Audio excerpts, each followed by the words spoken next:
June 1942. The Pacific Ocean still feels, to most observers, like a Japanese lake. 6 months after Pearl Harbor, the Imperial Japanese Navy remains undefeated in carrier combat. Singapore has fallen, the Philippines are collapsing, Java, Wake, Guam, gone. On paper, Japan's naval aviation arm is the most experienced, most lethal force afloat. Inside Tokyo, confidence borders on certainty.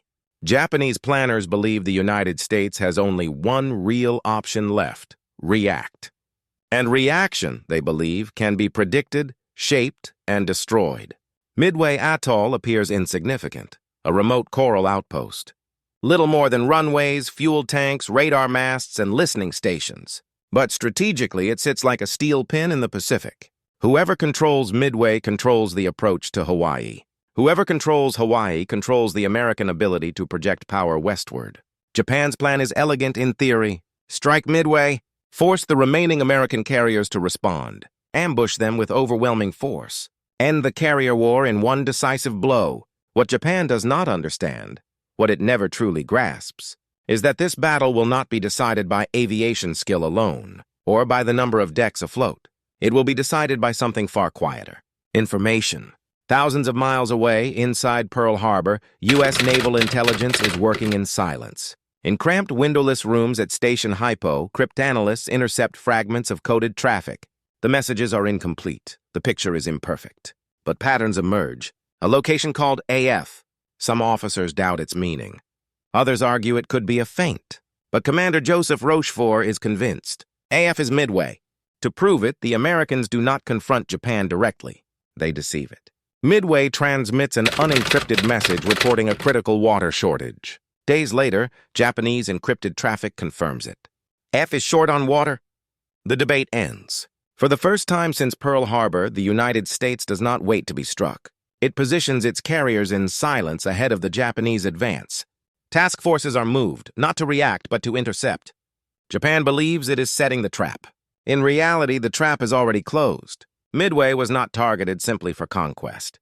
Japan's motivation was psychological, strategic, and deeply reactive. In April 1942, 16 American B-25 bombers launched from the carrier USS Hornet. They struck Tokyo and other Japanese cities in what became known as the Doolittle Raid. Militarily, the damage was minor. Strategically, it was devastating. For the first time, Japan's leadership confronted an unthinkable truth. American carriers could approach the home islands, strike, and disappear. This humiliation cut directly against Japan's belief in its expanding defensive perimeter. Midway offered a solution. By capturing the atoll, Japan could extend its perimeter eastward and isolate Hawaii. More importantly, it could force the U.S. Navy into a decisive engagement, one designed under controlled conditions. The architect of this plan was Admiral Isoroku Yamamoto, Commander-in-Chief of the Combined Fleet. Operational command of the carrier strike force fell to Vice Admiral Chuichi Nagumo, a cautious officer commanding 4 fleet carriers. Akagi, Kaga, Soryu, Heiryu. Yet the plan contained critical flaws. Japanese forces were divided across multiple operations, including a simultaneous move against the Aleutian Islands. Reconnaissance depended on long-range scout aircraft operating on tight schedules. Success required perfect coordination. The Americans, meanwhile, concentrated force. Task Force 16, under Rear Admiral Raymond A. Spruance, sailed with USS Enterprise and USS Hornet. Task Force 17, under Rear Admiral Frank Jack Fletcher, brought USS Yorktown, a carrier Japan believed sunk at Coral Sea. Yorktown's presence alone revealed a fundamental American advantage: tempo. She had been repaired in days, not months. Damage assessment, logistics, and decision-making moved faster than Japan expected. Japan planned against what America should be able to do. America prepared based on what it already knew. Before dawn on June 4, 1942, Japanese aircraft lift off into the gray Pacific sky. The first wave consists of Aichi D-3A Val dive bombers and Nakajima B-5N Kate torpedo bombers, escorted by Mitsubishi A-6M0 fighters. Their mission is clear: neutralize Midway's airfield. Midway is struck hard. Hangars burn, aircraft are destroyed on the ground, but the base is not silenced. While bombs fall on the atoll, the decisive drama begins elsewhere. Aboard Vice Admiral Chuichi Nagumo's carriers, reports from Midway indicate the airfield remains operational. A second strike appears necessary. Nagumo orders aircraft below decks to be rearmed. Anti-ship torpedoes are removed. Land attack bombs are brought forward. Fuel lines snake across crowded hangar decks. This is the most dangerous moment in carrier warfare. Then uncertainty strikes. A delayed Japanese scout plane finally reports American ships. But the message is incomplete. It does not clearly identify carriers. Nagumo hesitates. Aircraft are reconfigured again. Bombs are rolled back. Torpedoes are moved forward. The hangar decks become packed with armed, fueled aircraft. The carriers are now catastrophically vulnerable. Then the Americans arrive, not as a single coordinated strike, but as chaos. U.S. torpedo squadrons attack first, flying obsolete TBD devastators. They are slow. They are exposed. Their torpedoes frequently fail. They are slaughtered by Zero fighters and anti-aircraft fire. Of Torpedo Squadron 8, only one pilot survives. But their sacrifice is not meaningless. They pull Japanese fighter cover down to sea level. They scatter the combat air patrol. At 10:20 a.m., everything changes. American SBD Dauntless dive bombers appear high above the fleet, unchallenged. In less than 5 minutes, the battle turns. Kaga is hit and erupts in flames. Soryu is mortally struck. Akagi is set ablaze. The most powerful carrier force Japan has ever assembled becomes an inferno. By late morning on June 4th, the Japanese carrier force is reeling, but it is not yet finished. One carrier remains operational, Hiryu. Unlike the others, her flight deck is intact. Her air group is bloodied but capable. From her decks, Japan's remaining offensive power is launched. The target is clear. American reconnaissance has exposed USS Yorktown. The first Japanese strike arrives in the early afternoon. Bombs punch through Yorktown's flight deck. Fires erupt across the ship. Power fails. The carrier lists sharply. To observers, Yorktown appears doomed. But this is where American preparation reveals itself. Damage control teams move instantly. Compartments are sealed. Counterflooding corrects the list. Power is partially restored. Within hours, Yorktown appears operational again. To Japanese pilots returning from the strike, it looks like a different carrier. This illusion proves decisive. Hiryu launches a second attack. This time, torpedoes strike home. Yorktown's damage is fatal. She is abandoned. Not because her crew lacks resolve, but because command understands the larger picture. This battle is not about saving one ship at any cost. It is about destroying Japan's carrier aviation. American command remains intact. Air groups are redirected. Communications hold. The battle stays coherent. Late that afternoon, American dive bombers strike again. They find Hiryu. Bombs slam into her deck.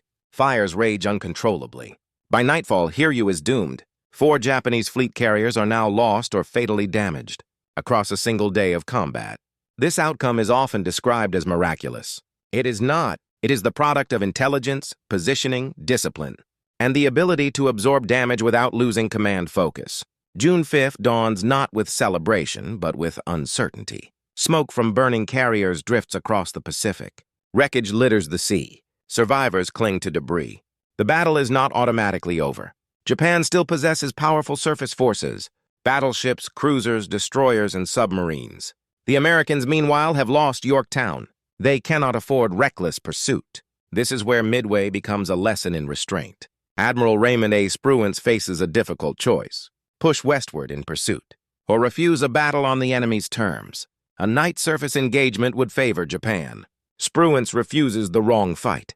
Instead, American forces maintain controlled pressure. Reconnaissance flights continue. Strike groups remain ready. Carrier safety takes priority over emotion. This decision will later draw criticism. Operationally, it is correct. Midway is not won by chasing every target. It is won by preserving the system of power projection. Meanwhile, Japanese commanders attempt withdrawal. Rescue operations begin. Survivors are recovered under threat of air attack. But the strategic truth is already locked in. Japan has not merely lost ships. It has lost carrier aviation as a system. Flight deck crews, maintenance specialists, veteran pilots. Doctrine built through years of combat.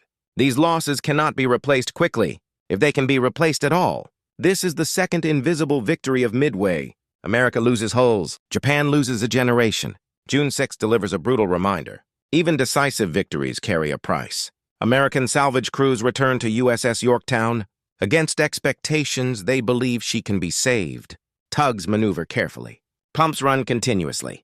Damage control teams fight exhaustion. The Pacific appears calm. But beneath the surface, the war is not finished. The Japanese submarine I-168 slips through the American screen. Its approach is precise. Its intent is lethal. Torpedoes streak toward their targets. Yorktown is struck again. Another torpedo slams into USS Hammond. The destroyer is alongside, providing support. Hammond breaks apart. She sinks rapidly. Yorktown, mortally wounded at last, begins her final descent. This moment matters, not because it changes the outcome, but because it reveals the margins of war. Even shattered, Japan can still inflict pain. But pain is not power. Japan's submarine arm cannot reverse Midway. It cannot replace pilots. It cannot restore initiative. The Americans lose ships. They lose men. But they retain control of the battle space. More importantly, they retain coherence. Command remains intact. Decisions remain disciplined. Operations continue under uncertainty. This is the mature phase of American advantage. Not just intelligence before the battle, but adaptation during it, the ability to absorb shocks, and continue making correct decisions. This is not luck. It is institutional competence. June 7th, 1942. USS Yorktown slips beneath the surface of the Pacific. She does not sink in the heat of combat. She sinks afterward. Slowly, deliberately, almost quietly. For the United States Navy, Yorktown's loss is not framed as defeat. It is understood as cost. A price paid? By the time Yorktown goes under, the strategic equation has already shifted. Japan's losses are now undeniable. Akagi, Kaga, Soryu, Hiryu. 4 fleet carriers are gone. These are not replaceable losses. Each carrier represents years of experience. Deck crews trained under pressure. Air officers who understood timing and coordination. Pilots hardened by years of carrier warfare. Those pilots die at Midway. In numbers Japan cannot absorb. Ships can be rebuilt. Elite naval aviators cannot. Their loss hollows out Japan's future operations, long before the effects become visible. This is why Midway is remembered as the turning point. The war does not end here, but Japan's best chance to control it does. From this moment forward, Japan fights defensively. Initiative slips away. Strategic options narrow. Every campaign that follows will be fought under pressure. Guadalcanal, the Solomons, the Central Pacific, all shaped by the outcome at Midway. Yorktown's sacrifice becomes part of a larger pattern. Losses are accepted, studied, and absorbed. While the system continues forward, Midway proves something fundamental. Victory is not about perfection. It is about resilience, learning faster than the enemy, and retaining control under pressure. Midway lasts 4 days. Its consequences last years. The Pacific tilts, and it never tilts back. Midway does not end the war. It decides who will. To understand Midway beyond legend, the mechanics matter. This battle is fought by men, but it is decided by machines, used correctly, at the right moment. The American SBD Dauntless becomes the most decisive aircraft of the battle, flying high, attacking steeply, exploiting carriers at their most vulnerable, armed typically with 1,000-pound bombs, striking decks crowded with fueled aircraft, fuel lines, bomb carts, exposed hangars. The Dauntless turns vulnerability into catastrophe. Its forward-firing 50-caliber guns suppress deck crews. Its rear gun offers last-ditch defense. But its true power lies in timing. The American TBD Devastator reveals a harsher truth. Slow, lightly armed, vulnerable. Armed with the unreliable Mark 13 torpedo, Devastators suffer catastrophic losses. Entire squadrons are wiped out. Yet their sacrifice is essential. They pull Japanese fighters low. They thin the combat air patrol. They create the opening. On the Japanese side, aircraft are technically formidable.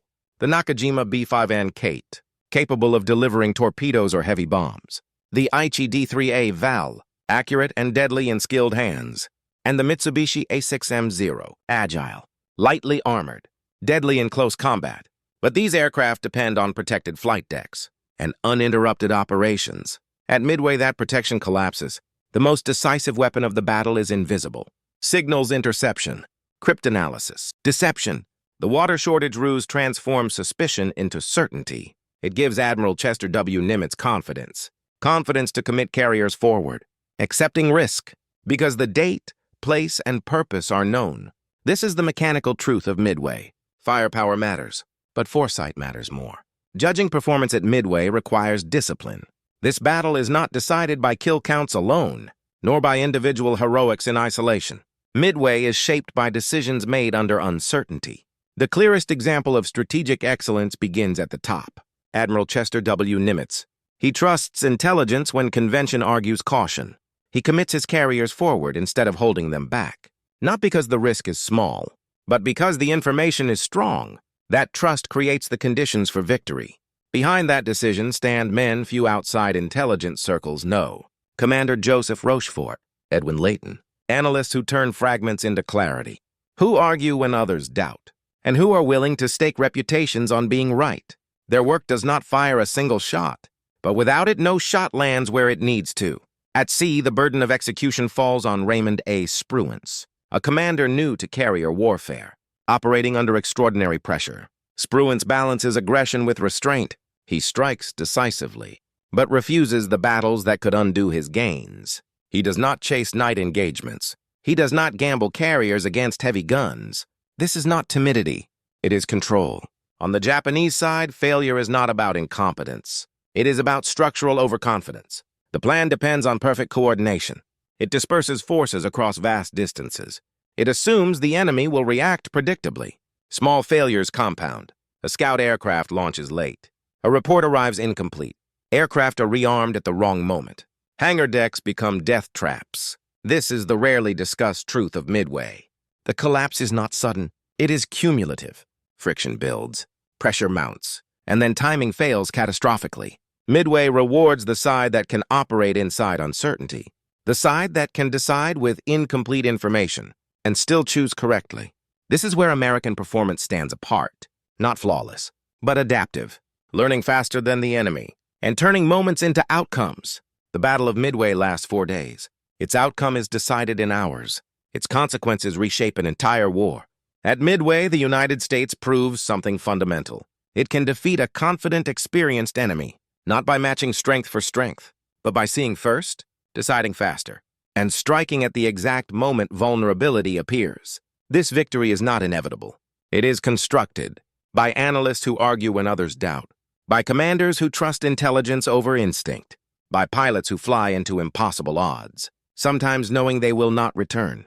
Japan comes to Midway believing it will erase America's carrier threat. Instead, Midway erases Japan's offensive future. From this moment on, the Pacific War changes direction.